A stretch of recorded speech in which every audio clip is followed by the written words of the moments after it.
Good evening students, आप लोग कैसे हैं? चलिए वेलकम सभी का। जैसा कि पिछले टर्न पे हमने छोटे छोटे से पॉइंट्स साइकोलॉजी के डिस्कस किए थे आपसे, उसमें हमने एक पॉइंट डिस्कस किया था शिक्षण। ठीक है, तो शिक्षण बहुत इंपॉर्टेंट पॉइंट है आपका, जिसमें हमने आपको बताया था शिक्षण यानी टीचिंग होती क्या है। तो शिक्षण के बारे में हमने 2-3 बिंदु आपसे क्लियर किए थे कि शिक्षण क्या है। एक अंतः क्रियात्मक अवस्था है, यानी एक इंटरैक्टिव प्रोसेस है जिसमें अध्यापक और छात्र दोनों मिलकर के अपने विचारों का आदान व प्रदान करते हैं, या आप एक कॉमन लैंग्वेज में ये कह सकते हैं कि सीखने सिखाने की जो विधियां या तरीका होता है, सीखने सिखाने की जो कला होती है, उसे हम क्या कहते हैं? शिक्षण कहते हैं। ठीक है, तो शिक्षण से संबंधित कई सारे क्वेश्चंस आपसे पूछे जाते हैं कि शिक्षण की कितने चरण या अवस्थाएं होती हैं, शिक्षण के कितने स्तर होते हैं, शिक्षण की किस अवस्था में क्या होता है, या शिक्षण के किस चरण में कौन कौन सी घटनाएं होती हैं। तो यहाँ पर हम शिक्षण के स्तर पढ़ाने से पहले आपको एक पॉइंट क्लियर करेंगे कि शिक्षण के चरण या अवस्थाएं क्या होती हैं, यानी हम पूरी टीचिंग की प्रक्रिया या प्रोसेस को कितने चरणों में या कितनी अवस्थाओं में विभाजित करते हैं। तो सबसे पहला क्वेश्चन है कि जो शिक्षण की जो चरण या अवस्थाएं मानी गई हैं, उनका जो विभाजन किया था वो फिलिप डब्ल्यू जैक्सन ने किया था। यानी संपूर्ण शिक्षण की प्रक्रिया के 3 चरण या 3 चरणों का जो वर्णन किया है वो किसने किया है? फिलिप डब्ल्यू जैक्सन ने किया है। और फिलिप डब्ल्यू जैक्सन के अनुसार शिक्षण की 3 अवस्थाएं होती हैं, यानी हम टीचिंग के प्रोसेस को 3 स्टेजेस में डिवाइड कर सकते हैं। यहाँ पे आपकी पहली अवस्था क्या है? शिक्षण पूर्व क्रिया अवस्था, जिसे pre active stage of teaching कहते हैं। दूसरी क्या है? शिक्षण की अंतः क्रिया अवस्था, या इसे मध्य शिक्षण की अवस्था या इंटरैक्टिव स्टेज ऑफ टीचिंग भी कहते हैं। तीसरी जो अवस्था है आपकी वो है शिक्षण पश्चात क्रिया अवस्था, यानी post active stage of teaching. तो यहाँ पे नाम से ही आपको क्लियर कर रहा है कि शिक्षण पूर्व क्रिया अवस्था क्या हो सकती है। तो अपनी शिक्षण प्रक्रिया को प्रारंभ करने से पहले एक टीचर सदैव ये प्रयास करता है कि हम जो शिक्षण कार्य करने जा रहे हैं वो ज़्यादा से ज़्यादा प्रभावी हो। हम उन स्ट्रैटेजीज़ का या उन विधियों का चुनाव करें जिसके द्वारा हम अपनी पूरी कक्षा में जितने भी छात्र होते हैं उन सभी को उनके मैक्सिमम लेवल तक पहुंचा सके। जैसे आपने सुना होगा एक मॉडर्न टेक्नोलॉजी में एक टर्म डेवलप हुआ है जिसको हम लोग MLL कहते हैं।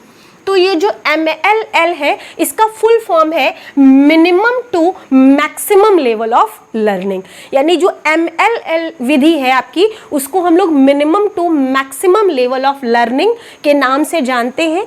इसका मतलब क्या होता है कि मनोविज्ञान में आप सब ने पढ़ रखा है कि मनोविज्ञान का या शिक्षण प्रक्रिया का सबसे महत्वपूर्ण सिद्धांत क्या होता है, या संपूर्ण शिक्षण प्रक्रिया में सबसे महत्वपूर्ण ऐसा कौन सा तथ्य होता है जिसको ध्यान में रख करके अध्यापक को अपना शिक्षण कार्य करना होता है। तो एक सिद्धांत होता है व्यक्तिगतता या व्यक्तिगत भिन्नता का सिद्धांत, यानी प्रिंसिपल ऑफ इंडिविजुअलिटी या प्रिंसिपल ऑफ इंडिविजुअल डिफरेंसेस। ठीक है, तो इंडिविजुअल डिफरेंसेस का जो हमारा सिद्धांत है वो बच्चे के ग्रोथ और डेवलपमेंट से संबंधित है। और ये सिद्धांत ये कहता है कि कोई भी 2 बालक बुद्धि, रुचि, योग्यता व क्षमता के आधार पर कभी भी दूसरे बालक के समान नहीं होते हैं। यानी हर बच्चा, हमारी क्लास में जितने भी स्टूडेंट होते हैं, हर बच्चा व्यक्तिगत रूप से दूसरे बच्चे से भिन्न या अलग होता है। यानी उसकी रुचियां अलग हैं, उसके सीखने की क्षमताएं अलग हैं, उसकी बुद्धि का स्तर अलग है। ठीक है, तो ये सारी चीज़ों के आधार पर अगर हम देखते हैं तो कोई भी 2 बालक एक जैसे नहीं होते हैं। तो अब शिक्षण तो हम एक ही तरह से करते हैं, और जाहिर सी बात है कि जब हम मूल्यांकन करेंगे तो कभी भी हम एक बच्चे का दूसरे बच्चे के साथ मूल्यांकन नहीं करते हैं। हमेशा मूल्यांकन एक ऐसी प्रक्रिया है जिसमें हम एक बालक की पूर्व स्थिति का उसकी वर्तमान स्थिति से मूल्यांकन करते हैं। तो यहाँ पे जो MLL शब्द दिया हुआ है उसका मतलब यही है कि हर बच्चे का मिनिमम लेवल ऑफ लर्निंग होता है वो अलग होता है। तो हमें हर बच्चे को उसी के मिनिमम लेवल ऑफ लर्निंग से ले जा करके उसी के मैक्सिमम लेवल ऑफ लर्निंग तक उसे पहुंचाना है। ठीक है भाई। तो यहाँ पे जब हम शिक्षण की पूर्व क्रिया अवस्था में होते हैं तो अध्यापक सदैव इस बात का ध्यान रखता है कि हम किन विधियों का चुनाव करके शिक्षण कार्य करें कि हम लगभग हर बच्चे की सीखने की गति को एक समान अवसर दे सके, यानी सभी बच्चों को हमारा प्रकरण समझ में आ जाए। तो शिक्षण विधियों का चुनाव हो गया, पाठ योजना का निर्माण हो गया, ये सभी हमारी जो चीज़ें होती हैं वो शिक्षण पूर्व क्रिया अवस्था में आती हैं। यानी शिक्षण कार्य करने से पहले उसे प्रभावी बनाने के उद्देश्य से एक अध्यापक जो जो कार्य करता है उन सभी कार्यों को हम किसमें रखते हैं, शिक्षण पूर्व क्रिया अवस्था में। तो इसके स्टेप्स से बेटा कई बार क्वेश्चन आए कि शिक्षण की जो पूर्व क्रिया अवस्था होती है उनमें किन किन स्टेप्स को फॉलो किया जाता है। तो सबसे पहला स्टेप यहाँ पे क्या लिखा है, उद्देश्य का निर्धारण एवं उसे व्यवहारिक रूप से लिखना। तो सबसे पहले हम जब भी बच्चों को कुछ पढ़ाने या कोई प्रकरण पढ़ाने जा रहे हैं तो सबसे पहले हमारा क्या होता है, उद्देश्य लेखन होता है कि जिन उद्देश्यों को आधार मान करके आज हम ये चैप्टर पढ़ाने जा रहे हैं तो सबसे पहले हमें उन उद्देश्यों को मेंशन करना होता है। जैसे आपने देखा होगा कि जब आप लेसन प्लान बनाते हैं तो सबसे पहले ही लिखा जाता है सामान्य उद्देश्य और उसके नीचे क्या होता है, विशिष्ट उद्देश्य। तो शिक्षण की जो पूर्व क्रियात्मक अवस्था होती है उसमें पहला ही स्टेप होता है उद्देश्यों का निर्धारण एवं उसे व्यवहारिक रूप से लिखना। दूसरे नंबर पर क्या आता है, पूर्व ज्ञान की जानकारी, यानी हम अपनी कक्षा के सभी बच्चों से इस तरह से इंटरैक्शन करने का प्रयास करते हैं या इस तरह से उनसे प्रश्न पूछते हैं ताकि हमें ये पता चल जाए कि उस पर्टिकुलर निर्धारित प्रकरण के विषय में बच्चों को पहले से कितना पूर्व ज्ञान है। जैसा कि हम लोगों को जानकारी है या नहीं मुझे नहीं पता, कि आपको ये पता होना चाहिए कि अधिगम का मतलब क्या होता है, सीखना, और किसी भी अधिगम की प्रक्रिया कभी भी शून्य से प्रारंभ नहीं होती है। यानी लर्निंग की जो प्रक्रिया या प्रोसेस होता है वो कभी भी शून्य से प्रारंभ नहीं होता है। हर बच्चे के पास, यानी हमारे पास जब भी स्टूडेंट आता है, लगभग 5 या 6 साल का बच्चा हमारे पास पढ़ने के लिए आता है, तो हर बच्चे के पास अपना पूर्व ज्ञान या अनुभव पहले से ही होते हैं और हम उसी पूर्व ज्ञान या अनुभवों से नवीन ज्ञान को जोड़ते हुए उनके ज्ञान को एक व्यवस्थित या व्यवहारिक रूप प्रदान करते हैं। ठीक है भाई। इसमें देखिए थर्ड आपका क्या लिखा हुआ है, विषय वस्तु के संबंध में निर्णय लेना। यानी इस स्टेप में क्या होता है कि किस प्रकरण को हमें पढ़ाना है, कितने खंडों में विभाजित करके पढ़ाना है, या किस तरह से हमें उस प्रकरण को पढ़ाना है ताकि वो प्रकरण सभी छात्रों को स्पष्ट या क्लियर हो जाए। इसके बाद नेक्स्ट स्टेप लिखा है सहायक सामग्री व शिक्षण युक्तियों का चयन। यानी जो हमारा TLM होता है, यानी जो हमारा टीचिंग लर्निंग मटेरियल होता है, और शिक्षण युक्तियों का चयन मतलब टीचिंग स्ट्रैटेजीज का चयन। तो उस प्रकरण को इफेक्टिव बनाने के उद्देश्य से हमें जिन जिन सहायक सामग्री की आवश्यकता होती है, जैसे चार्ट हो गया आपका, TLM हो गया, या ब्लैक बोर्ड हो गया, मार्कर हो गया, ग्लोब हो गया, कितनी भी जो भी सहायक सामग्री उस प्रकरण के लिए आवश्यक होती है, तो हम उन सहायक सामग्री का या उन टीचिंग स्ट्रैटेजीज का चयन करते हैं जिसके माध्यम से हम शिक्षण कार्य करने वाले होते हैं। ठीक है। इसके बाद लास्ट क्या है, पाठ योजना का लेखन करना। ठीक है। यानी अपने प्रकरण को क्रमबद्ध व व्यवस्थित रूप से अपने छात्रों तक पहुंचाने के लिए हम क्या बनाते हैं, लेसन प्लान बनाते हैं। ठीक है। यानी पाठ योजना का निर्माण करते हैं। तो यहाँ पे एक क्वेश्चन बेटा ये भी आता है कि पाठ योजना का निर्माण क्यों किया जाता है। ठीक। तो पाठ योजना का जो निर्माण होता है वो किसी प्रकरण को क्रमबद्ध या व्यवस्थित रूप से पढ़ाने के साथ साथ अध्यापकों को अपने विषय क्षेत्र से बाहर जाने से भी रोकता है। जैसे कि हम क्या देखते हैं कि आजकल इतने well qualified, well educated teachers आ रहे हैं पढ़ाने में, बेसिक में या अपर प्राइमरी में, तो हम क्या देखते हैं कि उनका जो नॉलेज का स्टैंडर्ड है वो बहुत ज़्यादा अपडेटेड है। और जब भी वो क्लास में जाते हैं और किसी प्रकरण को पढ़ाना शुरू करते हैं तो अगर उनको 2 4 5 अच्छे रिस्पॉन्सेज मिलते हैं तो वो इतना ज़्यादा इन्वॉल्व हो जाते हैं उस प्रकरण में कि वो ये भूल जाते हैं कि हम किस स्तर के बच्चों को ये प्रकरण पढ़ा रहे हैं। तो जो लेसन प्लान होता है वो यहाँ पे भी हेल्प करता है कि आपको जो भी प्रकरण पढ़ाना है वो हमेशा बच्चे की आयु के या उसके कक्षा के स्तर के अनुकूल ही होना चाहिए। तो जो लेसन प्लान होता है वो अध्यापकों को अपने विषय क्षेत्र से बाहर जाने से भी रोकता है। तो ये है आपकी शिक्षण की पूर्व क्रिया अवस्था की विशेषताएं। सबसे पहला स्टेप क्या है? उद्देश्य का निर्धारण एवं उसे व्यवहारिक रूप से लिखना। दूसरा, पूर्व ज्ञान की जानकारी करना। तीसरे नंबर पर है विषय वस्तु के संबंध में निर्णय लेना। चौथे नंबर पर है सहायक सामग्री व शिक्षण युक्तियों का चयन। और लास्ट में आता है पाठ योजना का लेखन करना। ठीक, अब हमारी दूसरी जो अवस्था है शिक्षण की वो है शिक्षण की अंतः क्रियात्मक अवस्था, यानी इंटरैक्टिव स्टेज ऑफ टीचिंग। ये सबसे ज़्यादा महत्वपूर्ण होती है, यानी ये किसी शिक्षण का एक वास्तविक या व्यवहारिक परीक्षण होता है।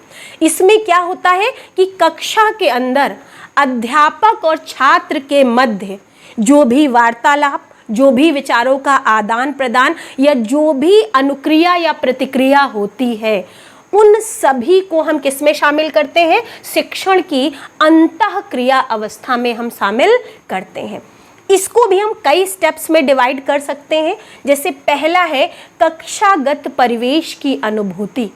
तो सबसे पहले जो पॉइंट हमें याद रखना है कि किसी भी कक्ष का जो वातावरण होना चाहिए वो सदैव पॉजिटिव होना चाहिए, यानी सकारात्मक होना चाहिए।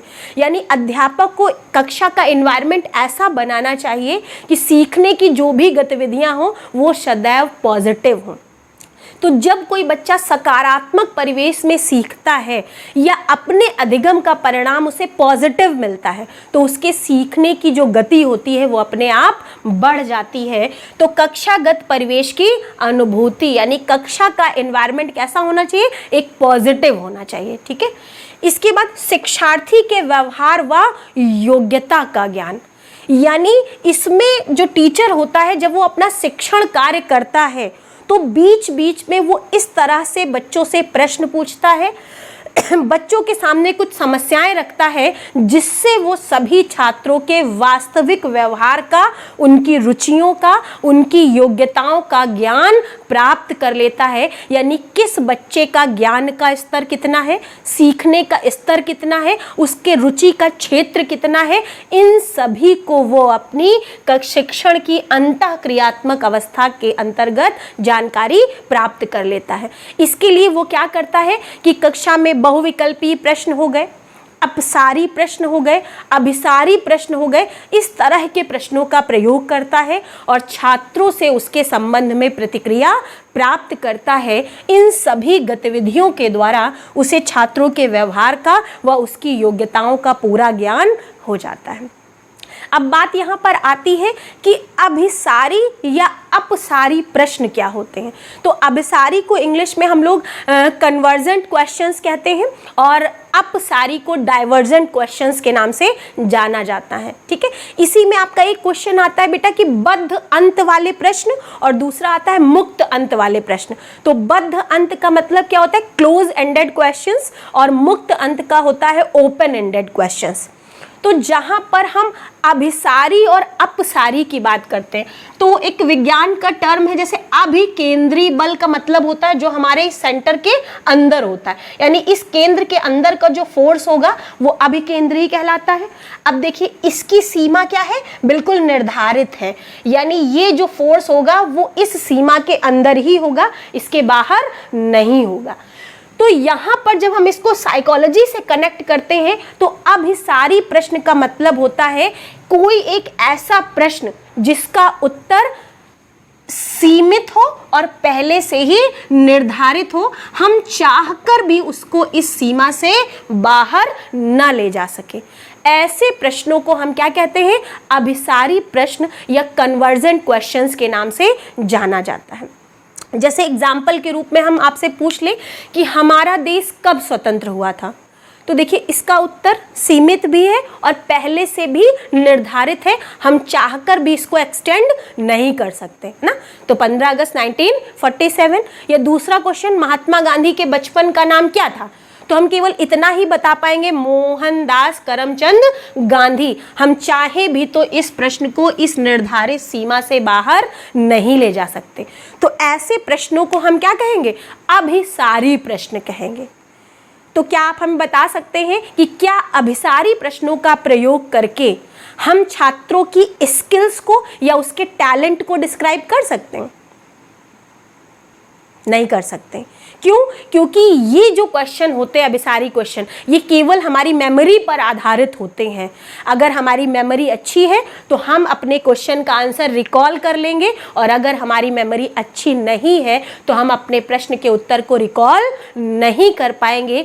इस तरह के प्रश्न कभी भी किसी बच्चे के टैलेंट या स्किल को प्रदर्शित नहीं करते या उसके कौशल को प्रदर्शित नहीं करते, क्योंकि कौशल शब्द का अर्थ ही होता है कि किसी भी कार्य को जब हम स्वयं की बुद्धि, रुचि, योग्यता व क्षमता के अनुसार करते हैं, जिसमें ओरिजिनलिटी या मौलिकता होती है, उसे ही कौशल या स्किल कहा जाता है। कौशल का मतलब ही होता है स्वयं का कार्य करने का तरीका या स्किल। ठीक है। अब दूसरा जो हमारा आपके सामने प्रश्न था कि अपसारी प्रश्न क्या होता है, जिसको हम लोग डाइवर्जेंट क्वेश्चंस कहते हैं। तो केंद्र के बाहर का जो फोर्स होता है वो क्या कहलाता है? अपकेंद्रीय बल कहलाता है। तो यहाँ पे जब हम साइकोलॉजी से कनेक्ट कर रहे हैं तो अपसारी प्रश्न का मतलब होता है एक ऐसा प्रश्न जिसके उत्तर की कोई निर्धारित सीमा नहीं होती है। हम अपनी योग्यता व क्षमता के अनुसार उसे किसी भी स्तर तक डिस्क्राइब कर सकते हैं। जैसे देखिए, अब बाहर यहाँ तक भी हो सकता है, यहाँ तक भी हो सकता है और यहाँ तक भी हो सकता है, इसकी तो कोई सीमा ही नहीं है। तो एक ऐसा प्रश्न जिसका उत्तर हम अपने पॉइंट ऑफ व्यू से दे सकते हैं, या एक ऐसा प्रश्न जिसका उत्तर की कोई सीमा निर्धारित नहीं होती है। प्रत्येक बालक अपनी बुद्धि, योग्यता व क्षमता के अनुसार उस प्रश्न के उत्तर को किसी भी स्तर तक ले जा सकता है। ऐसे प्रश्न को हम क्या कहेंगे? अपसारी प्रश्न कहेंगे। ठीक है भाई। जैसे सपोज अगर हम आपसे पूछ लें कि यदि आपको देश का शिक्षा मंत्री बना दिया जाए तो आप अपने देश की शिक्षा व्यवस्था में क्या क्या बदलाव करेंगे, तो अगर इस प्रश्न को हम 10 स्टूडेंट से पूछेंगे तो हर बच्चा इस प्रश्न का उत्तर अपने पॉइंट ऑफ व्यू से दे पाएगा। जो व्यक्ति जितना वर्सटाइल होगा, जितना बुद्धिमान होगा, वो इस प्रश्न को उतने ही अपडेटेड फॉर्म में उत्तर देने में समर्थ होगा। ऐसे प्रश्नों को हम क्या कहते हैं? अपसारी प्रश्न कहते हैं। तो यहाँ पर हम क्या देखते हैं कि जो अध्यापक होता है वो छात्रों के व्यवहार व योग्यताओं का ज्ञान प्राप्त करने के लिए कक्षा में इस तरह के प्रश्नों का प्रयोग करता है। ठीक। इसके बाद नेक्स्ट पॉइंट हमारा दिया छात्रों की अनुक्रिया व प्रतिक्रिया। देखिए, कभी कभी ऐसा क्या होता है कि जो अध्यापक होता है वो अनुक्रिया करता है और छात्र उसके संबंध में प्रतिक्रिया करते हैं, और कभी कभी इसका उल्टा हो जाता है कि हमारे जो छात्र होते हैं वो अनुक्रिया करते हैं, यानी अपनी जिज्ञासाओं को अध्यापक के सामने रखते हैं, और जो अध्यापक होता है वो उसके लिए प्रतिक्रिया करता है। ठीक है। ये जो एक्टिविटी होती है वो भी हमारी अंतःक्रियात्मक अवस्था में आती है। नेक्स्ट आपका पॉइंट क्या है? अभिप्रेरकों का चुनाव। जैसा कि हम लोग जानते हैं कि अधिगम को प्रभावित करने वाला सबसे महत्वपूर्ण फैक्टर या सबसे इंपॉर्टेंट फैक्टर क्या होता है? मोटिवेशन। है ना। अधिगम को प्रभावित करने वाला सबसे महत्वपूर्ण कारक क्या होता है? मोटिवेशन यानी अभिप्रेरणा। और अभिप्रेरणा एक ऐसी चीज होती है जिसका प्रयोग हमें संपूर्ण शिक्षण प्रक्रिया में लगातार करते रहना चाहिए। तो इंटरैक्टिव स्टेज में क्या होता है कि जो अध्यापक होता है वो अभिप्रेरकों का भी चुनाव करता है। अभिप्रेरकों के रूप में वो कोशिश ये करता है कि हम अपने क्लास में सदैव सकारात्मक अभिप्रेरक कह लीजिए या पॉजिटिव रेनफोर्समेंट, सकारात्मक पुनर्बलन कह लीजिए, कि इनका हम सदैव प्रयोग करते रहें। जैसे तुमने बहुत अच्छा काम किया है, शाबाश, तुम और बेहतर कर सकते हो, हाँ तुमने प्रश्न का उत्तर सही दिया है। तो इस तरह के जो रिस्पॉन्स होते हैं वो आपके सकारात्मक अभिप्रेरक या सकारात्मक पुनर्बलन के अंतर्गत आते हैं। ठीक है, इसके बाद नेक्स्ट स्टेप हमारा क्या है? पृष्ठ पोषण व पुनर्बलन। फीडबैक क्या होता है? तो किसी भी समस्या का जो आपका क्या होता है, किसी भी समस्या को हल करने के लिए हम जो बच्चों को सहायता देते हैं वो क्या कहलाता है? पृष्ठ पोषण या फीडबैक। ठीक है, कि आपने कितना बेहतर काम किया है और इस काम को आप और कितना बेहतर कर सकते हैं, इसमें क्या क्या कमियां और किस स्तर पर इसमें सुधार हो सकता है। अध्यापक के द्वारा जब ये प्रतिक्रियाएं छात्रों को दी जाती हैं तो उसे हम क्या कहते हैं? फीडबैक कहते हैं। ठीक है, इसको हम पृष्ठ पोषण या फीडबैक कहेंगे। और पुनर्बलन का मतलब होता है रेनफोर्समेंट करना, यानी कक्षा शिक्षण में हम फीडबैक के साथ साथ लगातार पॉजिटिव रेनफोर्समेंट का प्रयोग करते हैं।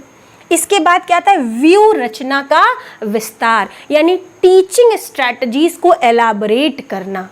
यानी जब बच्चे को हम फीडबैक और पुनर्बलन दे देते हैं तो हम अपने प्रकरण को या टीचिंग स्ट्रैटेजीज को और ज़्यादा एलाबोरेटेड वे में उनके सामने प्रेजेंट करते हैं, ताकि जहाँ पर अभी वो छोटे छोटे अंशों में सीख रहे थे, अब उस संपूर्ण अंश के सार व अर्थ को वो आसानी से समझ सके। ठीक है, तो ये क्या था आपका? अंतः क्रियात्मक अवस्था या मध्य क्रियात्मक अवस्था। अंतः क्रियात्मक या मध्य क्रियात्मक अवस्था में कौन कौन से स्टेप्स होते हैं? तो कक्षागत परिवेश की अनुभूति, शिक्षार्थी के व्यवहार व योग्यता का ज्ञान, छात्रों की अनुक्रिया व प्रतिक्रिया का ज्ञान, अभिप्रेरकों का चुनाव, feedback and reinforcement, teaching strategies का एलाबोरेशन करना। ठीक है, इसके बाद हमारी तीसरी जो अवस्था आती है वो कौन सी है? शिक्षण पश्चात क्रिया अवस्था। ठीक है, लेकिन आपको ये ध्यान रखना है कि ये वाली जो अवस्था है इंटरैक्टिव स्टेज ऑफ टीचिंग, इसको उपचारात्मक शिक्षण की अवस्था भी कहा जाता है, क्योंकि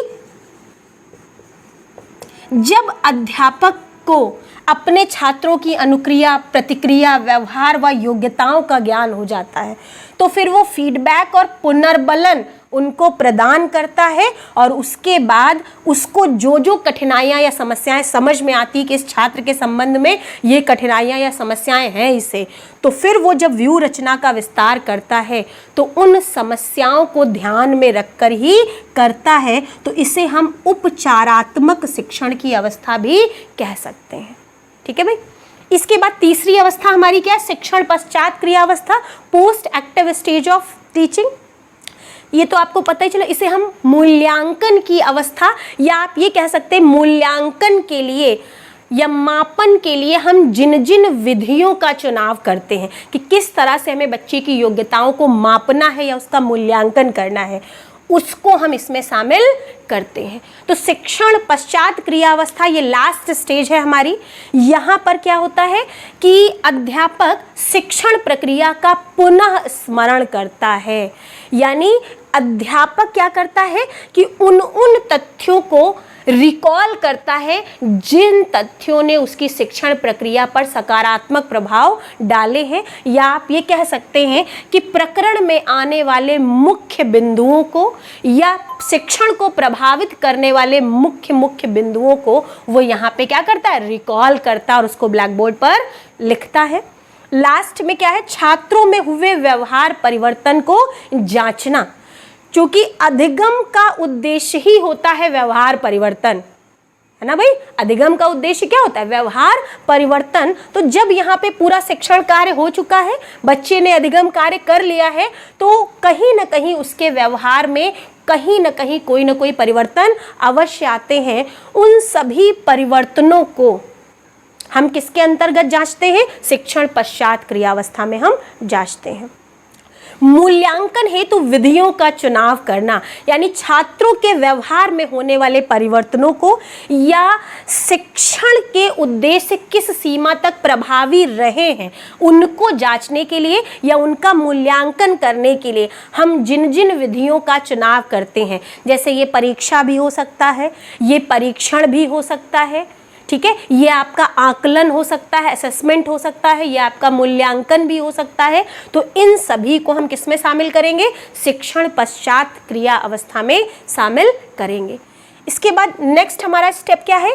प्राप्त परिणामों का विश्लेषण करना, यानी मूल्यांकन के बाद हमें जो रिजल्ट मिलता है कि किस स्तर तक हमारा शिक्षण प्रभावी रहा है या किस स्तर तक छात्रों के व्यवहार में परिवर्तन आए हैं, उन सभी परिणामों का यहाँ पे क्या किया जाता है? विश्लेषण किया जाता है, यानी विस्तृत रूप से उसको देखा जाता है कि कहाँ पर क्या कमियां रह गई हैं या कहाँ पर सुधार की आवश्यकता है। और लास्ट क्या होता है? भावी शिक्षण हेतु निर्णय लेना, यानी जब हम असेसमेंट कर लेते हैं, जब हम एनालिसिस कर लेते हैं कि हमारा शिक्षण कितना प्रभावी था, किस स्तर तक छात्रों ने अधिगम लक्ष्यों को प्राप्त किया है या किस स्तर तक हमारे छात्रों के व्यवहार में परिवर्तन आए हैं, उन परिवर्तनों को जांच करके और उसमें सुधार की जो भी संभावनाएं होती हैं उनको अंकित करने के बाद हम क्या करते हैं? भावी शिक्षण हेतु निर्णय लेते हैं कि अब हमको अगले चरण पर किस स्तर से शिक्षण कार्य करना है ताकि इन कमियों को भी दूर किया जा सके। क्लियर हो गया सभी बच्चों को? तो यहाँ पे क्वेश्चन हम एक बार फिर से रिपीट कर देते हैं कि शिक्षण के कितने चरण या अवस्थाएं होती हैं? तो शिक्षण के 3 चरण या अवस्थाएं होती हैं। शिक्षण के चरणों का विभाजन किसने किया था? तो फिलिप डब्ल्यू जैक्सन ने शिक्षण के चरणों का विभाजन किया था और इन्हीं के अकॉर्डिंग शिक्षण की 3 अवस्थाएं होती हैं। कौन कौन सी? शिक्षण पूर्व क्रियावस्था, अंतः क्रियावस्था या शिक्षण पश्चात क्रियावस्था। ठीक है, तो अगर आपसे कोई पूछेगा कि पूर्व ज्ञान की जानकारी, सहायक सामग्री व शिक्षण युक्तियों का चयन, पाठ योजना का लेखन या शिक्षण उद्देश्यों का निर्धारण करना, ये सभी शिक्षण की किस अवस्था या चरण में आते हैं? तो क्या है? पूर्व क्रिया अवस्था यानी प्री एक्टिव स्टेज में आते हैं। ठीक है, अगर क्वेश्चन आ जाएगा कि अध्यापक और छात्रों के मध्य अनुक्रिया या प्रतिक्रिया, अभिप्रेरकों का चुनाव, शिक्षार्थियों के व्यवहार या योग्यताओं का ज्ञान या पृष्ठपोषण या पुनर्बलन जैसी जो प्रक्रियाएं होती हैं वो शिक्षण की किस अवस्था में आती हैं? तो किस में आती? इंटरैक्टिव स्टेज ऑफ टीचिंग में आती हैं। इसके बाद क्या आता है कि छात्रों के व्यवहार में हुए परिवर्तनों को जांचना, यह शिक्षण की किस अवस्था में आता है? तो शिक्षण पश्चात क्रियावस्था में, या मूल्यांकन हेतु विधियों का चुनाव करना, या शिक्षण अधिगम से प्राप्त परिणामों का विश्लेषण करना, ये सभी प्रक्रियाएं शिक्षण की किस अवस्था में आती हैं? तो शिक्षण पश्चात क्रिया अवस्था में आती हैं। क्लियर हो गया भाई? अब नेक्स्ट वीडियो में हम इस शिक्षण को जब आगे कंटिन्यू करेंगे तो हम आपको बताएंगे कि शिक्षण के 3 स्तर होते हैं, 3 अवस्थाएं भी हैं, 3 स्तर भी हैं। पहला आपका स्मृति स्तर, मेमोरी लेवल होता है, दूसरा अवबोध स्तर यानी अंडरस्टैंडिंग लेवल होता है, और तीसरा परावर्ती स्तर या इसको चिंतन स्तर, रिफ्लेक्टिव लेवल भी कहा जाता है। ठीक है, तो ये जो शिक्षण के 3 आपकी क्या बोलते लेवल्स हैं उनको हम अगले वीडियो में डिस्कस करेंगे। फिलहाल अभी के लिए इतना ही। Okay, good bye.